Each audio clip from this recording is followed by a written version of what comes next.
Sebelum kita mencari saham yang abnormal nih Pak, boleh kasih komentar dulu nggak Pak? Ini kan ada beritanya baru masuk nih Pak tadi pagi, Donald Trump menunda 1 bulan tarif untuk Meksiko. Apakah ada pengaruh signifikan lagi nih ke market gitu? Nanti Iya, langsung jadi aja kita lanjut ke saham-saham abnormalnya ya Pak. oke, jadi saya sambil share screen sebentar ya. Jadi kalau misalnya ditanya apakah ada efeknya apa enggak statement dari Donald Trump, jelas kalau misalnya my friends perhatiin pasar di globalnya pagi-pagi ya, kita lihat ya di Asia kayak Nikkei ini sekarang plus 1,41%, Kospi Korea Selatan ini plus 2%, sedangkan kalau misalnya kita lihat kemarin pagi-pagi itu justru terbalik ya, minusnya 2%-an lebih ya. Dan kalau misalnya kita lihat juga yang paling menarik itu adalah dari sisi dolar indeks, kemarin kalau misalnya my friends perhatiin indeks dolar itu sempat menyentuh angka 110 ya. Dan pagi hari ini udah kembali lagi ke angka 108,6. Jadi kalau boleh dibilang kita kemarin mengalami trade war selama 1 hari aja ya. Karena habis dari statement itu dan malam-malam kemarin malam ada statement bahwa ada perbicaraan yang sangat baik dan akhirnya itu berimbasnya positif. Yang menarik dari keadaan ini sebenarnya sebelum nanti kita masuk ke saham-saham yang abnormal, selain memang kita memperhatikan berita secara global, kita juga coba memperhatikan sebentar nih ya, sosial medianya Donald Trump juga nih my friends. Jadi memang kalau keadaan kayak sekarang ini kita tahu bahwa Donald Trump ini kan dia bisa membicarakan apapun via sosial medianya dia, itu Truth Social, di mana dia bisa nge-tweet lah ya ngomongnya ya, pas hari libur atau apa. Jadi apa yang diucapkan di sosial media itu impact-nya tuh besar banget. Nah, kemarin itu yang membuat marketnya itu berbalik, selain memang dia memberikan statement dari sisi di media, tapi dia juga kasih tahu bahwa pembicaraan dengan pihak Kanada dan juga pihak Meksiko itu berjalan dengan sangat baik. Makanya tadi seperti yang Yuli bilang, mereka akhirnya mau postpone selama 1 bulan ke depan. Nah, ini impact-nya memberikan gambaran ke pasar, berarti segala sesuatu yang sifatnya signifikan seperti penetapan tarif yang ditakutkan sebelumnya, ini tanda kutip masih bisa dinego lah. Jadi ketakutan yang nanti imbasnya ke inflasi akhirnya pada akhirnya bisa membuat suku bunga itu bisa kembali naik lagi, yang akhirnya membuat pasar takut, ini bisa dikatakan mereda secara sementara dan harapannya sih ini bisa memberikan dampak yang lebih positif lah ke depannya. Nah, melihat keadaan ini sebenarnya sebelum statement ini muncul ya kemarin, kita juga coba cari tahu dari sisi pergerakan IHSG. Jadi kalau my friends perhatiin, kemarin itu IHSG buka-buka langsung gap down ya, dan ini memang sesuai dengan yang kita bahas kemarin. Dan kalau misalnya my friends perhatiin, di kemarin itu kita bahas bahwa apa yang akan terjadi nanti sangat wajar sekali akan terjadi gap down, tapi yang mesti diingat adalah dari sisi asingnya itu sepertinya sudah mulai cukup maksimal lah secara penjualannya. Jadi makanya kalau misalnya tadi saya dengar Yuli bilang bahwa asing itu net sell masih sekitar 200 miliar, ada satu saham aja tuh yang bikin asing itu gede banget net sell. Nah, itu yang akan kita bahas. Nah, melihat keadaan kemarin dengan volatilitas yang sangat tinggi sekali, kita coba cari saham-saham yang tergolong tuh abnormal ya. Jadi saham-saham abnormal ini maaf. Jadi pasarnya bergerak seperti apa? Dia bergeraknya kebalikannya gitu. Jadi kalau misalnya my friends perhatiin ini di layar, saya coba zoom ya. Nanti mungkin Iwan juga bisa bantu secara teknikalnya. Pertama yang bikin IHSG-nya itu kemarin turun tuh apa sih? My friends mesti lihat terlebih dahulu. IHSG itu kemarin sempat minusnya 2% lebih ya, dan kemarin itu berangsur-angsur di sesi kedua sampai penutupan akhirnya mulai membaik hingga akhirnya tetap minus, tapi minusnya jauh banget membaiknya. Karena dari 2,2 sekian jadi 1,11%. Yang menjadi pertanyaan adalah apa sih saham-saham yang membuat IHSG itu benar-benar bergeraknya itu melemah sekali, jadi tekanan jualnya tinggi. Jadi kalau misalnya kita lihat emang beberapa saham yang membuat IHSG itu turunnya dalam, tadi mungkin Iwan juga sudah bilang ini adalah saham-saham ini my friends.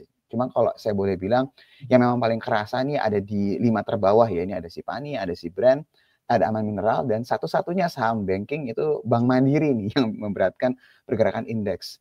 Sedangkan di sisi lain, saham-saham yang bergeraknya itu lebih baik daripada indeks, ini tercatat ada saham-saham DSSA, DCII, TPI, dan beberapa saham lainnya. Jadi ini saya coba ambil saham-saham yang market cap-nya 20 terbesar, yang memang kita coba lihat pergerakan penutupan kemarin dan dibandingkan dengan IHSG. Kalau dilihat dari keadaan ini, kita mau coba cari saham-saham yang dia lebih kecil minusnya daripada IHSG, atau mungkin bisa dikatakan dia bisa bergerak plus nih ketika IHSG-nya tertekan. Dan kelihatan banget pergerakan selama intraday-nya itu memang ada perlawanan. Karena keadaan kayak sekarang, volatilitas yang sangat tinggi sekali.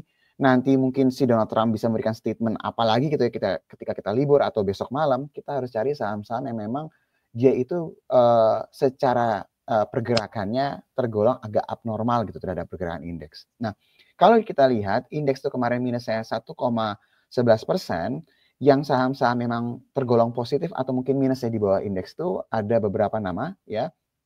Nah, ini kalau misalnya kita lihat ada DSSA, DCI, TPIA. Mungkin kalau untuk DSSA sama DCI ya nggak terlalu liquid. DSSA sebenarnya cukup liquid ya kalau dilihat, tapi balik lagi harga nominalnya mungkin nggak semua orang tuh suka, dan dengan harga yang sudah naik kencang biasanya orang tuh agak-agak takut, tapi balik lagi dia bergerak yang paling abnormal tuh si DSSA sendiri.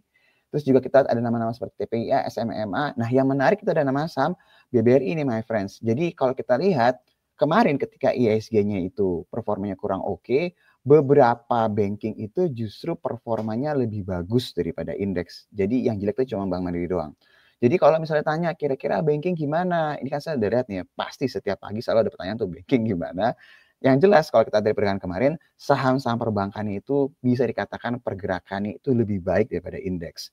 Bahkan BBRI dan BBNI itu berada di teritori positif. Jadi kalau misalnya my friends tanya, apakah saham banking bagus untuk BBRI, BBNI, BRIS, BBCA, kalau dilihat dari pergerakan kemarin dengan tekanan yang cukup tinggi, menjadi salah satu saham perbankan yang bisa diperhatiin untuk pergerakan terutama di hari ini gitu ya.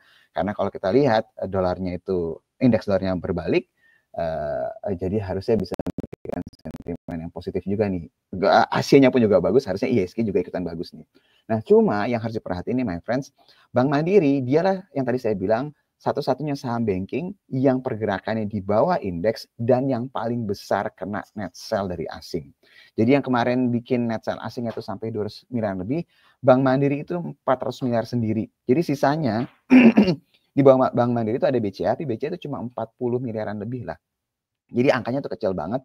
Yang paling besar itu adalah Bank Mandiri. Jadi kalau kita lihat dari list ini, saham-saham abnormal yang mungkin memang familiar terhadap my friends, kita bisa bilang saham-saham banking ini cukup familiar sama my friends. Bisa terus diperhatiin lagi ya, BRI yang mau buyback dan ada potensi pembayaran dividen yang akan dibahas di Rupsedia. Ada BBNI yang 0,21% kemarin dia naik. Ada BRIS yang mungkin dia minus, tapi minusnya di bawah indeks. Ada juga BCA yang minusnya 1,06%. Dan ada juga nih Astra nih, yang kemarin minusnya hanya 0,83%. Dan mungkin secara teknikal udah berada di area-area support ya. Jadi sisanya yang lain seperti apa? Yang lain mungkin yang cukup menarik ada di AMRT juga ya, my friends, yang memang bukan banking, tapi dia tergolong market cap besar dan salah satu yang menjadi penggerak pasar. Kalau TPIA gimana? Kalau kita lihat di grupnya memang mungkin saat ini yang lainnya lagi berada di zona merah ya. Jadi mungkin untuk konglomerasi kita belum lihat lebih dulu untuk hari ini, kita lebih fokus ke saham-saham banking yang lebih kuat dan mungkin beberapa nama tambahan ada Astra dan juga ada AMRT yang mungkin bisa jadi pilihan buat my friends ketika marketnya lagi volatile seperti ini.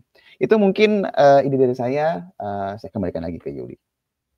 Oke, terima kasih Pak Fat untuk idenya ini dari saham-saham abnormal ya, dan juga tadi update dari gimana sih dampak penundaan tarif ya untuk Meksiko ya. Mungkin kita udah mulai boleh follow sosial medianya Donald Trump kali ya, supaya nggak ketinggalan nih dia nge-tweet atau update apa sih ya, my friends. Nah, tadi untuk saham-saham abnormalnya mungkin bisa mulai dilihat ya, masukin watchlist untuk saham big banks-nya, kecuali BMRI ya, tadi yang performance-nya di bawah indeks. Dan ada tadi selain banking juga ada AMRT dan juga saham ASI yang mungkin my friends boleh mulai pantau. Nah, ini tadi big banks dari segi fundamental ya dari Pak Fat, dari segi performance di compare sama IHSG gitu ya.